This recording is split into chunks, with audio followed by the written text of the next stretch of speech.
Скъпи Свами Ниранджан, чух за теб и реших да се обърна за помощ. Аз съм 19-годишно момче от София и се казвам Станчо. Сблъсках се с наркотиците, без да осъзнавам за какво става дума. Сега се намирам в много отчаящо положение.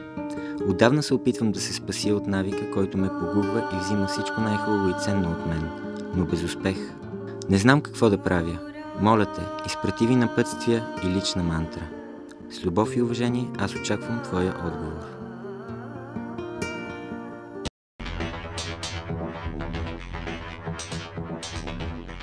Дадох писмото на една приятелка на майка ми, която дълги години ходи при този индийски учител, а аз продължих в обичайния си ритъм, който ме водеше до тежко състояние.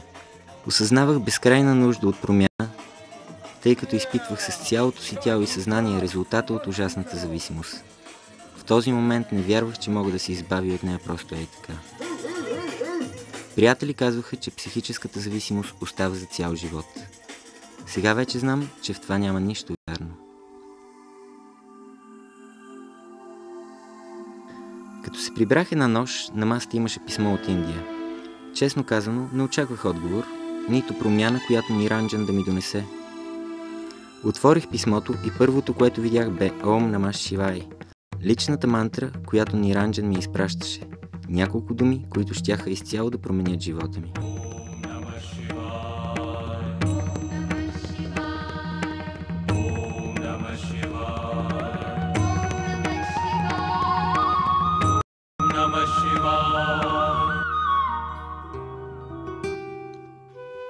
Писмото завършваше с най-добри пожелания и покана за Индия. Имах нужда да се закрепя преди тръгване, физически и психически не бях в добро състояние. Месец по-късно летях към Индия. Нямах представа къде отивам. Това, което исках, беше просто промяна. Не знаех как можеше да стане, но вярвах, че нещо ще се случи. Днес пътуванията ми към Индия са неразделна част от моя живот. Панкари.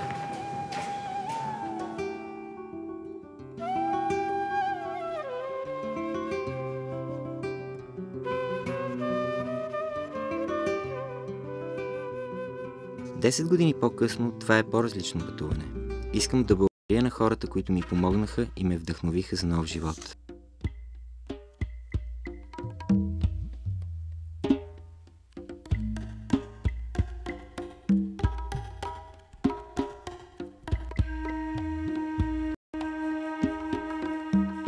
Спомням си, в началото на престоя при моя учител, един ден той ми каза: отиди в Хималайте на поклонение. Хималайте е най-свещената планина в Индия и това се споменава дори в старите ведически текстове. Минаваме през Харидвар. Името на града означава Божествената врата, на път към светите места в Хималайте. Шива е основната форма на Бога, който е почитан по течението на Ганг и в Хималайте. Според легендите той е живял в планината като учелник. Реката извира от сплетените му коси. В определени дни улицата на Харидвар се сблъскваш дори и с Кали, богинята на времето и смъртта, разрушителката на злото. Жени изпадат в транс, призовават духа й и пресъздавайки образи събират милостиня и дават благословията си.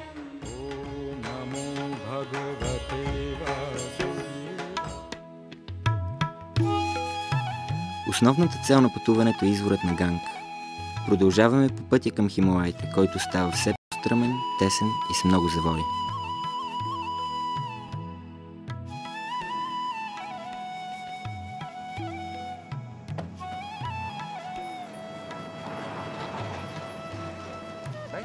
Байсап, покажи ми къде сме сега. Ние сме на пътя към Утаркаши. Той е на 110 км от тук. От там до Ганготри колко километра има?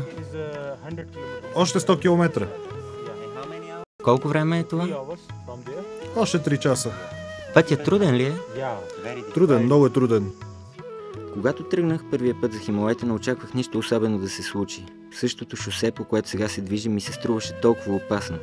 Усещах, че мога да умра просто ей така. И при най-малкия инцидент рискуваш да паднеш в 200 метрова пропаст. Колкото повече наближаваме Ганготри, зеленината намалява. а снежните върхове пред нас са предсказания за нещо неочаквано и вълнуващо, което ни предстои. След 16 часа изтощително пътуване пристигаме в Ганготри, последното населено място по пътя към извора на Ганг.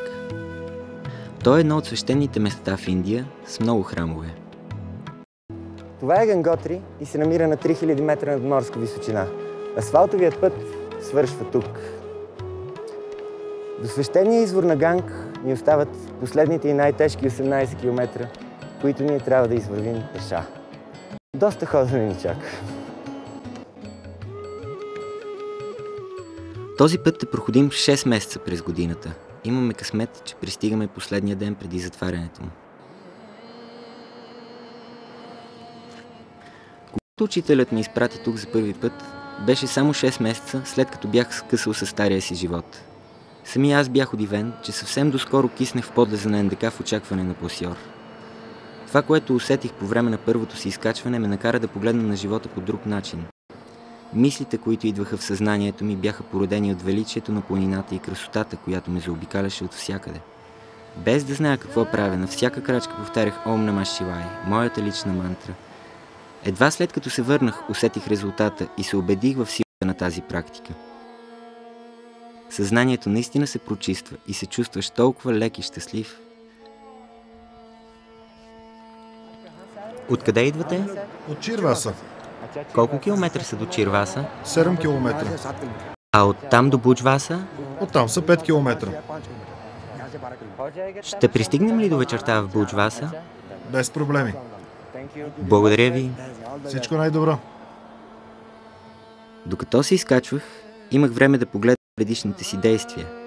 Мислех си, гледай братче, какво съм правил през всички тия години, какво съм гонил, какво съм искал. Единственото, което ме интересува е как да си махна главата, как да си убия времето. Това, което усещах сега с цялото си същество, бе живот и щастие. Вътрешно знаех, че животът ми никога повече нямаше да е същия. В момента, в който слънцето се скрие, става адски студено. Слава Богу, че наближаваме Буджваса. Ето тук ще пренощуваме, вече сме на 14-ти километър. Остават и само още 4 до извора, които ще ги изминем утре рано сутринта.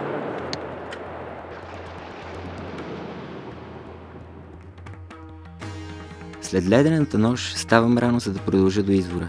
Това е една от целите на настоящото ми пътуване в Индия. Буджваса е ашрам, направен от хималайски йоги. Той служи за подслон на хилядите поклонници, тръгнали към извора на Ганг.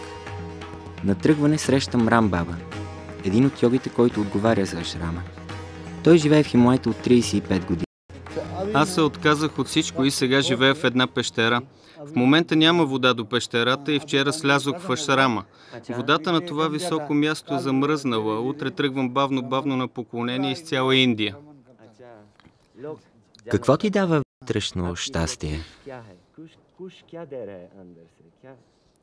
Нямам думи да опиша това блаженство, което съм изпитал и божествените видения, които съм имал. Затова по-добре да замълча. Каква божествена благодат е човек да живее, да прави духовни практики и да служи в такова място. Колко хора в този свят имат всичко материално, но нямат вътрешно спокойствие. Невероятно тъжно е това. Когато човек си успокои съзнанието и намери вътрешно спокойствие, тогава започва да усеща божественото щастие.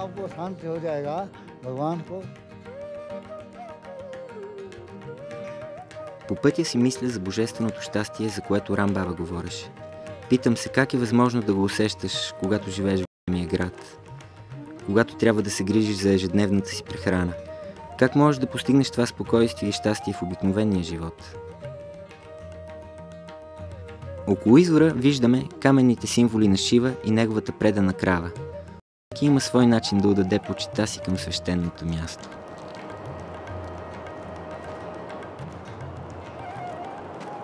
Вече сме на 4000 метра височина.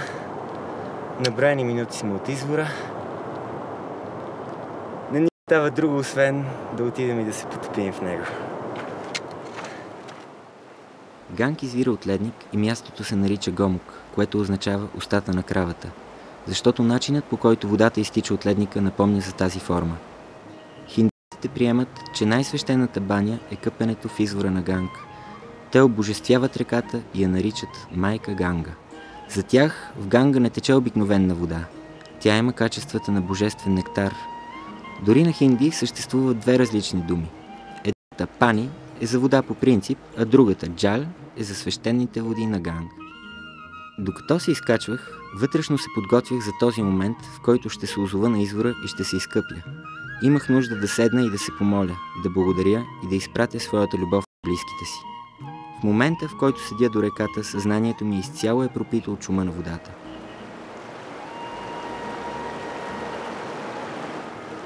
Дори след като вече съм се къпал тук, отново усещам тръпки преди да вляза в студените води.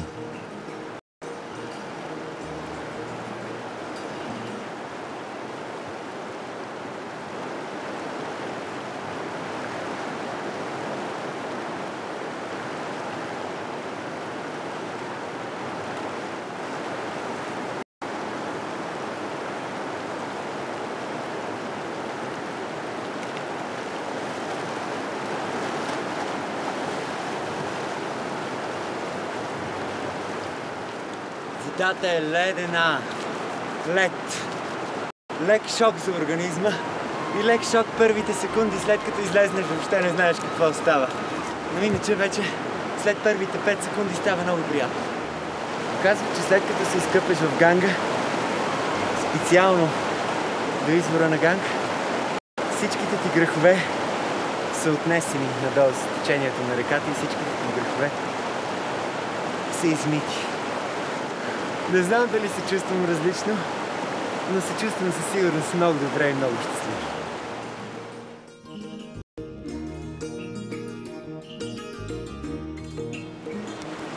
Пречистихме се и сега поемаме надолу към цивилизацията.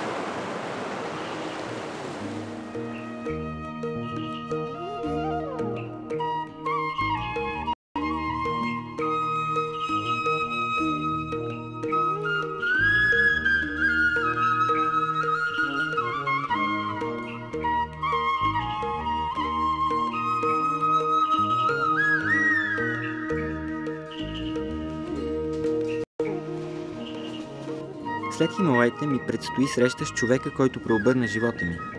Затова се отправяме към Халдвани, в подножието на планините. Малък град, станал търговски център в региона. Не е известен с никакви забележителности. За мен има само едно значение. Там живее моят гуру, Муни Раджи, който изигра решаващата роля в живота ми. Муна! Още преди 10 години, когато го срещнах, от пръв поглед почувствах, че той е моят духовен учител. Това е много вътрешно изживяване и не може да бъде обяснено рационално. Просто го знаеш. С годините връзката ни се задълбочаваше. С абсолютно уважение приемах всеки един негов съвет. Резултатът беше, че физически и психически се чувствах прекрасно. Муни Раджи е моят пример за пълноценен живот. Въпреки че помага на хора от цял свят със съветите си, той се грижи прекрасно и за многобройното си семейство. Дори и в неделя той работи в своя магазин за билкови продукти. Всеки негов ден започва и завършва с духовни практики. Дисциплината е основното правило в живота. Както Слънцето и Луната следват вечно своя ритъм, човек по същия начин трябва да намери своето постоянство и дисциплина. Необходимо е да изпълняваме задълженията си постоянно, точно. Трябва да установим своята си дисциплина и да я следваме всеки ден. Най-важна от всичко е дисциплината. Без дисциплина нищо не може да се разбере. Ако си дисциплиниран, ще разбереш всичко. Необходимо е усилие за всичко, което искаме да постигнем в живота. Ако искаш да спечелиш от лотария, поне трябва да си купиш билет. Ако искаш да откриеш Бог, също е необходимо усилие. Ако всяка сутрин отделяш време с чисто сърце, ще дойде моментът, в който ще го откриеш вътре в себе си. Но ако не правиш усилия и ако не практикуваш, как ще го разбереш? Ако искаш да промениш живота си, са необходими усилия. Каквото смяташ, че е добро, направи го. Мисли добро, говори добро, прави добро. Всяка сутрин Муни Раджи прави огнена церемония в къщата си. Като повтаря на ум мантри към Бога, той хвърля в свещения огън смес от ориз, пшеница, сусам, захар и ароматни билки. Това е най-старото жертвоприношение, което се споменава дори и във Ведите. Церемонията се извършва за здраве, щастие, духовно и материално развитие. В огнената церемония най-много харесвам вътрешната тишина, пръщенето на дърветата. В този момент съм в хармония с всичко около мен и съм изпълнен с обич. Поднасянето на светлина върви заедно с пеенето на молитви. В тях се казва, че Бог е извор на светлината, която премахва мрака и невежеството. Думите на Муни Радж насочват мислите ми към единната природа на всичко.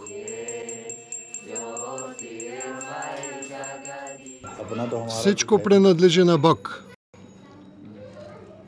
Нищо не принадлежи на мен или на теб. Каквото и да виждаш, той един ден няма да го има. Всичко е временно.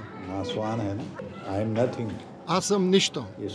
Трябва да мислим, че сме нищо. Защото един ден ще изчезнем.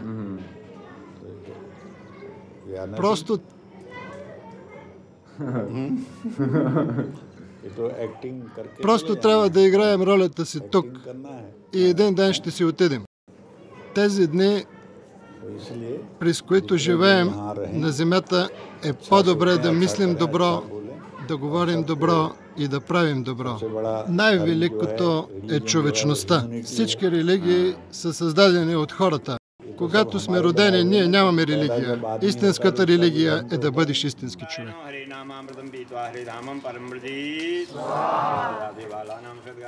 На следващия ден в къщата на Муни Радж се празнува Наваратри, 9 нощи на Божествената майка. За хиндуистите тя е градивната сила на Вселената. Наваратри е най-големия празник, посветен на женското начало и се празнува в цяла Индия. По време на тези 9 дни се пости. Чрез мисли, ритуали и молитви отдаваш максимално енергия си на Божествената майка, за да получиш благословията й. Подобна церемония има само веднъж годишно. За целта се канят и брамини, които четат мантри от свещените книги при принасяне на даровете в огъня. По време на церемонията се извършват и други ритуали, като молба за прошка към Божествената майка.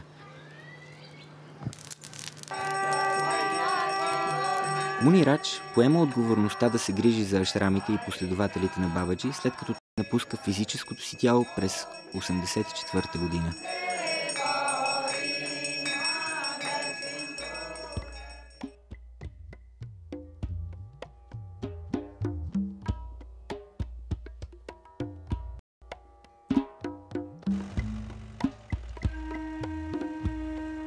Сега отиваме към мястото, където се е появил Бабаджи. Хейракан е само на 30 км от Халдвани, но въпреки това достигането му е цяло приключение. Прекосяват се планини и реки. Като се явява в сънища и видения, Бабаджи е призовавал в Хейракан хора от цял свят, независимо от тяхната религия, възраст, състояние. Въпреки че отдавна не е в тялото си, посланието на Бабаджи за истина, простота и любов и до днес привлича в Хейракан мъже и жени от всяка точка на планетата.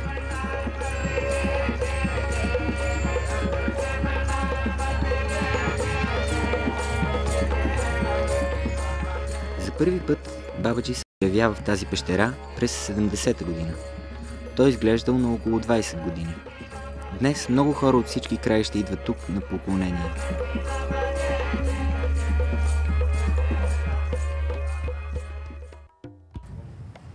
За пещерата и за 9 храма се грижи Горари. Той е дошъл в Хейракан през 75-та година и от тогава е в ашрама. Годините, докато е живял с Бабаджи, той му е готвил всеки ден. Бабаджи живее тук вътре, в сърцето ми. Не бях учил медитация, не бях практикувал, просто бях на молитва и в един момент започнах да наблюдавам Бабаджи вътре в сърцето си. Това бе такова прекрасно изживяване, каквото никога не бях имал. То продължи дълго и на никаква цена не желаях да отворя очите си или да се изправя, за да не прекъсна видението. Изживяването продължи дори след края на молитвата. Не знам колко дълго. Всички си бяха тръгнали. В един момент почувствах, че Бабаджи влезе в храма. Казах си, няма да си отворя очите и няма да стана, ако той не ме извика. След минута чух името си от устата му. Горари, Горари. Когато отворих очи, го видях пред себе си, но в същото време продължавах да го виждам и в сърцето си. Сега ежедневно медитирам, но втори път такова нещо не ми се е случвало. Това стана благодарение благословията на Бабаджи. С благословията на Бог и на Учителя всичко може да се случи за една секунда. Без благословия нищо не става. Най-трудното нещо в този живот е да контролираш мозъка си. Който успее да го контролира, ще постигне всичко.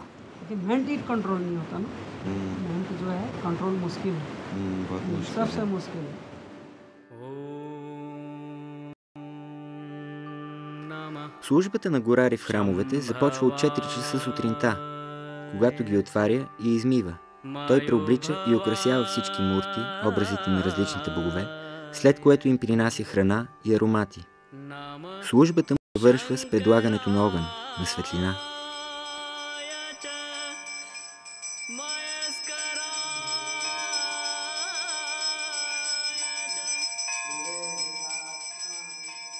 След церемонията идва ред на сутрешното арти, молитвени песни към различните аспекти на Бога. Така се случи, че още щом за първи път стъпих в Хейракан, животът ми се промени. Затова бе необходим само един ден. Спомням си, че беше празникът на цветовете. Всички пеят, танцуват и се поливат с кофи разноцветни бои. Никога не бях наблюдавал хора, които се веселят толкова чисто. Всички танцуваха и пееха искрено щастливи. Това предизвика особени чувства и мисли у мен.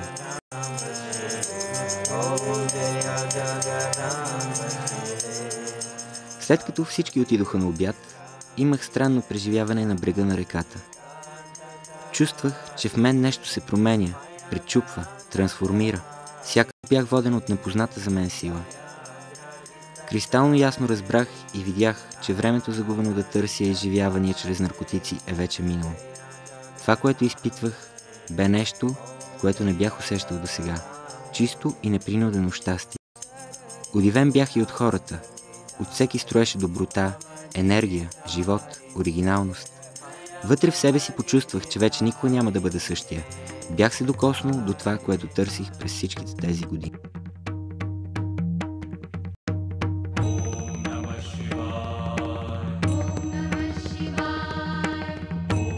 Само когато си бил на такова място и си усетил чистотата и вибрациите, можеш да разбереш защо хора от цял свят идват тук. За 14 години, през които Бабаджи е бил в Хейракан, той успява да направи чудеса, да превърне част от джунглата в райска градина. Навсякъде има цветя. Всичко е толкова красиво и построено само от неговите ученици. Заедно с това той им е преподавал учението си карма йога. Йога на активността и джапа йога, повтаряне на божествените имена. Като мантрата, на която той е отделял най-голямо значение, е Ом Намаш Шивай, което на санскрит означава прекланям се пред Шива или да бъде волята ти. Според йога, повтарянето на мантрата поражда такива енергии, които помагат за прочистване на съзнанието. Една от блестящите личности в Хейракан е Прем Баба. Прем означава божествена любов. Баба означава богата, но така наричат и учелниците. За мен той е пример за любовта на човек към Бога. В сърцето си човек може да носи любовта към Бога. Това е, което Бог иска и харесва. И Той ни дава диаманти и перли. Перли и диаманти, защото на Него нищо не му е нужно. И на Него му харесва да дава, защото ние искаме. Човешката лакомия никога не свършва. Когато лакомията към материалните неща изчезне, тогава ще срещнеш Бог. Бог живее във всяко нещо. Разбери го. Какво е най-важното нещо за теб сега? Медитиране дори през нощта. Бог е всичко. Този, който създава нещата, е Бог. Този, който разрушава нещата, е Бог. Този, който подобрява нещата, е Бог. Този, който дава разбиране, е Бог. Всичко друго е лъжа. Който споменава името на Бога през епохата Кали Юга, ще бъде спасен. Който не се сеща, ще потъне. Откакто започна Кали Юга, хората почитат Бог Шива и пеят "Спаси ме, Бог Шива".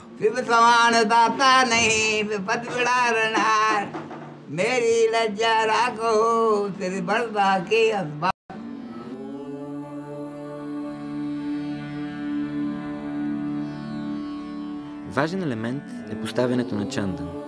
Сандаловата паста, след като се предложи първо на Бога и е осветена, се нанася на челото. Жълтата представлява мъжката енергия, а червената – женската. Хармонията между тях поражда растеж и благополучие, символизирано от ориза.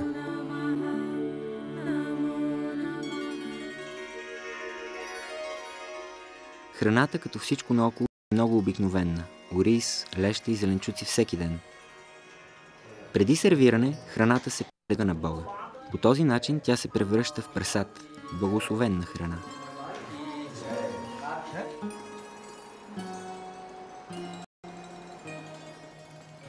В Хейракан срещнах мой стар приятел, Лакхан Дас Тяги, учелник от 50 години.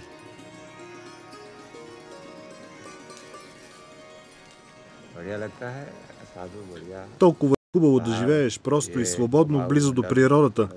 Това, което харесвам най-много, е да повтарям божествените мантри като Ом Намах Шивая. За мен няма нищо друго по-важно от това.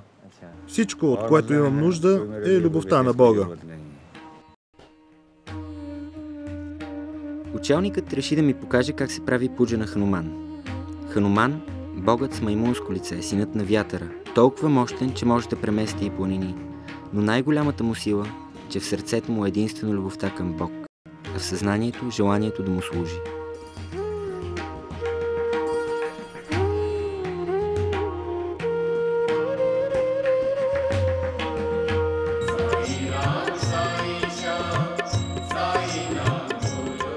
Сърцето на Хейракан е Дунито, мястото на свещения огън.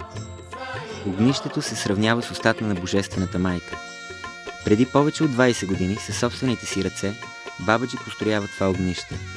Отговорността да поддържа непрестанно жив огъня и извършва необходимите церемонии той дава на Харговинд, който пристига в Хейракан в началото на 80-те години като преуспяващ психиатър от Швейцария.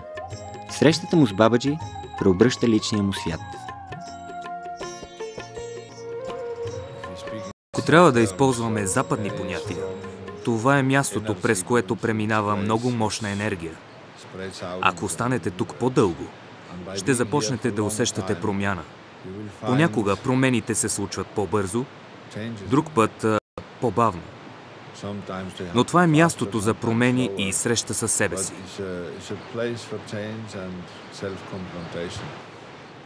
Духовността е същинската цел на човечеството. В древните писания се говори за това колко е трудно да получиш човешко тяло. Нещо, което приемаме за даденост. Но ако пилеем живота си в глупави постъпки, подлост, престъпления и всякаква лошотия, според Бабаджи няма да е чак толкова сигурно, че ще се преродим като хора. Целта на нашата служба и церемонии тук е пречистването, външно и вътрешно, на духа и тялото. Пречистване, което ще помогне на истината да проникне в нас. Мисля си, че ако хората притежаваха по-малко неща и имаха повече време да живеят, щяха да са по-щастливи. Защото западният човек е заложник в кръговрата печелене на пари, купуване на предмети. Тук виждате, че относително малко неща са ни достатъчни. Тук се чувствам по-спокоен, отколкото в Европа.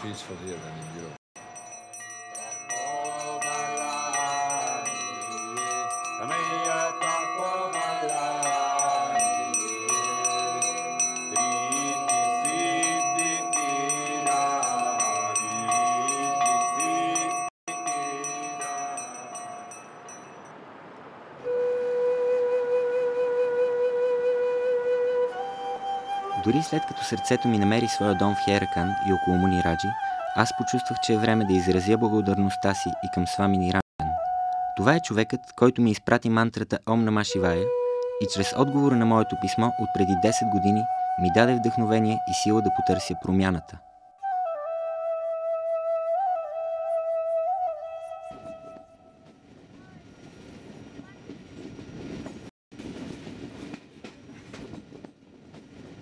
Изминахме хиляди километри, за да достигнем до Мунгер. Малко градче в най-бедния щат на Индия, където се намира и първия в света йога университет. Свами Ниранджан отговаря за неговото развитие.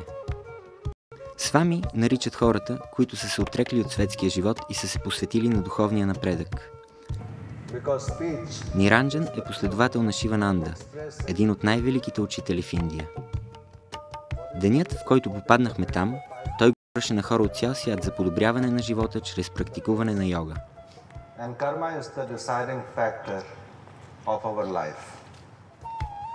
След като години наред аз вътрешно благодарях на Свамиджи, най-сетне имах възможността да го направя и на живо. Естествено съм много развълнуван и ми е трудно да контролирам гласа си. Кой се грижи за Херакан след Бабаджи? Мунираджи, моят учител. Искам много да ви благодаря, тъй като преди 10 години аз бях в много отчаиващо положение. Имах толкова неприятности. Тогава ви написах писмо и ви изпратихте мантрата Ом Нама Шивай и ме поканихте в Индия. И моят живот се промени от тогава невероятно.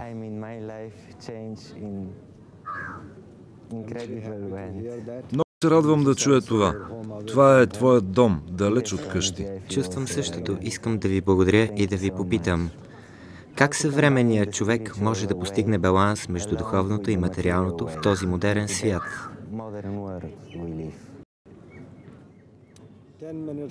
По 10 минути асани, пранаяма и медитация. Това е добър начин за начало.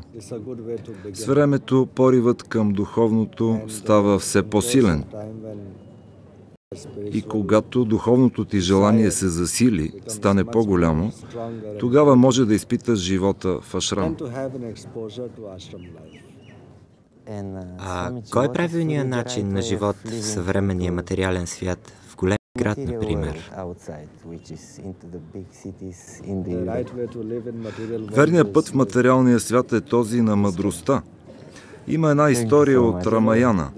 Хануман попитал Вибишан: как ти, толкова свят човек, живееш в този град на демони? Отговорът на Вибишан бил кратък: живея така, както езикът живее между зъбите.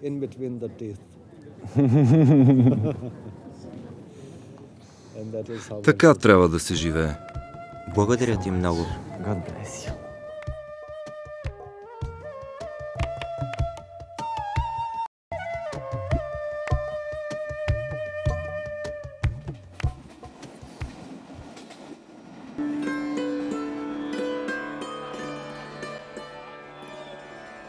В края на това пътуване, поклонение, Варанаси е последната спирка.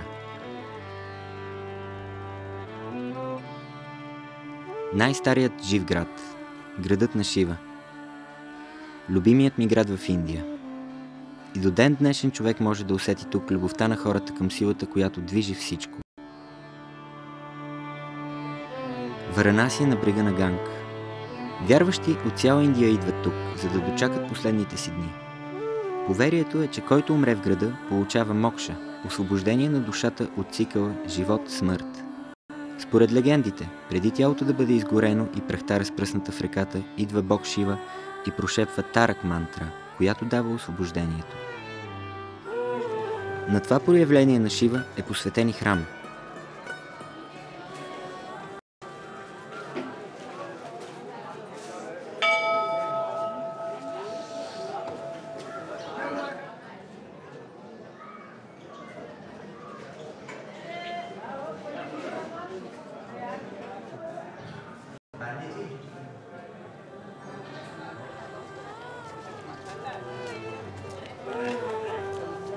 В тази форма Бог Шива има 5 лица и се казва Таркеш Махадев.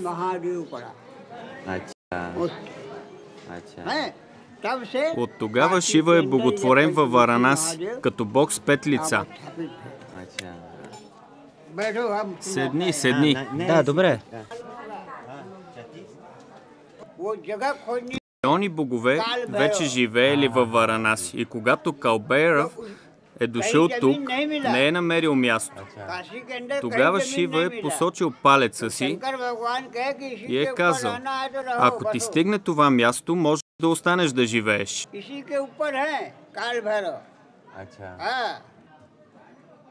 Който и да дойде във Варанаси, отблизо или далече, ако не посети храма на Калбейрав, посещението му във Варанаси ще бъде напразно.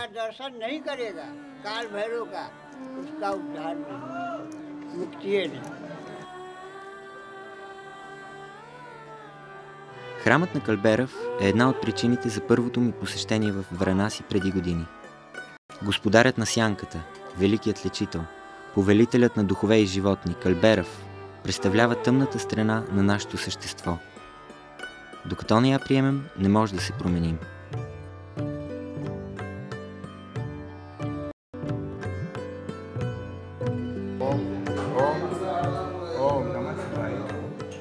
Храмът стои тук от незапомнени времена. На стените е написано, че храмът е от 500 години.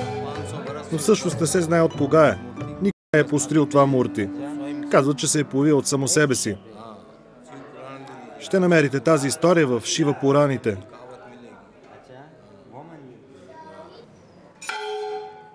ओमकार कलित कपाल कुंडली दंड पाणिष्यतु व्यालिग्नो वैति अदुषमेश पर्या विघ्न वीक्षेति हेतु जयति जयवटनाथ सिद्धदशादकाय भवश्चदा. Този благословен конец е за приятелите, спомен от храма. Казват, че конците предпазват от лош поглед и лош късмет. Аха, така ли? Добре си и за здравето.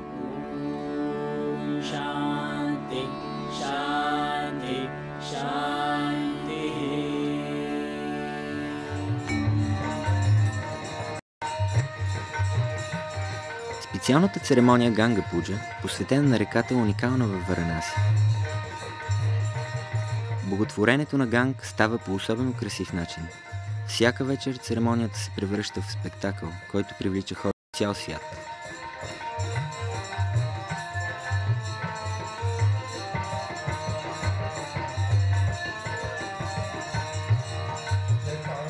Ритуалът е непроменен от векове. Всяко движение на младите брамини е определено значение. Церемонията е разделена на няколко части, свързани с 5 основни елемента.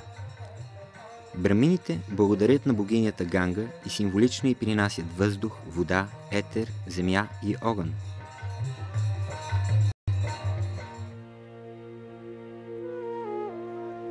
По изгрев слънце брегът на Ганг е особено оживен. Всеки индиец знае, че чудотворната сила на реката прочиства тяло, сърце и душа и вярва, че това е необходимо условие за постигане на щастие. Преди ежедневните си дейности хората отделят време, за да изразят благоговението си към Ганг. Това не е обикновена баня, а низ от малки жестове, лични послания и молитви. По свой собствен и уникален начин всеки извършва този ритуал, станал неизменна част от деня им.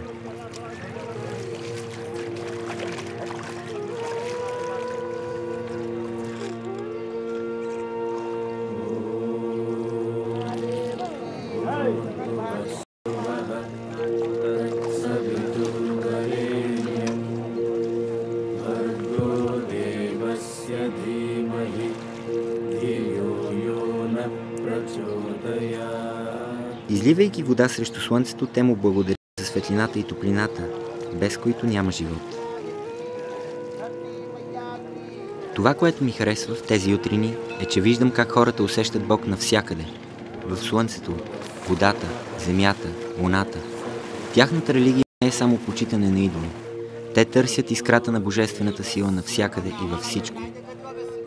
От собствен опит усещам как това къпене ме променя дълбоко вътрешно, защото това е акт на пълно отдаване и на осъзнаване, че си само прашинка от природата.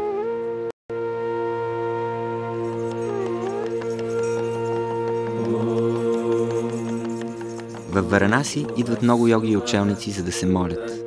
Според легендите, дори Шива, въпреки божествената си природа, е натрупал грехове. За да ги изкупи, той дълги години се е подлагал на лишения и аскетизъм, именно на това място.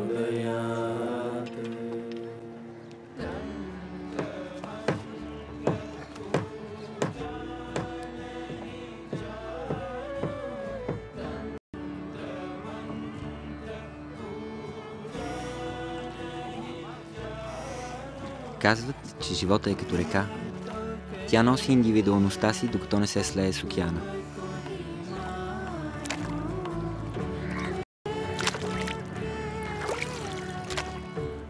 По време на това поклонение, Ганга ме накара да се замисля, че животът прилича на нея.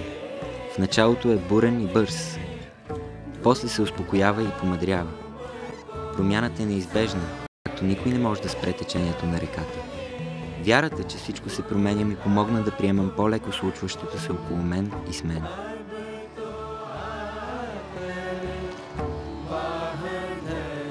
Както лодката е необходима, за да плаваш по реката, така и воля е необходима, за да се промениш. Колкото по-мощно гребеш, толкова по-далеч ще стигнеш. Така е и с волята. Има неща, които трудно се променят, но сега вече знам, че няма нищо невъзможно.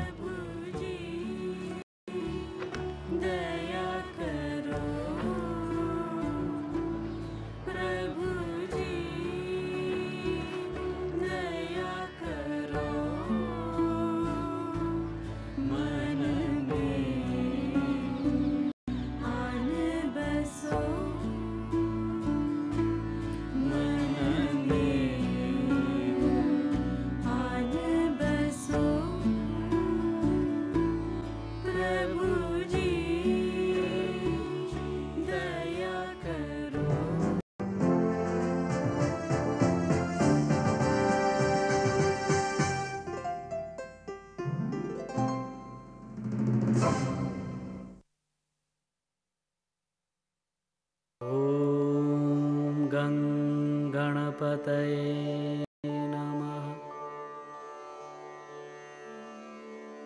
ॐ गणपतये नमः।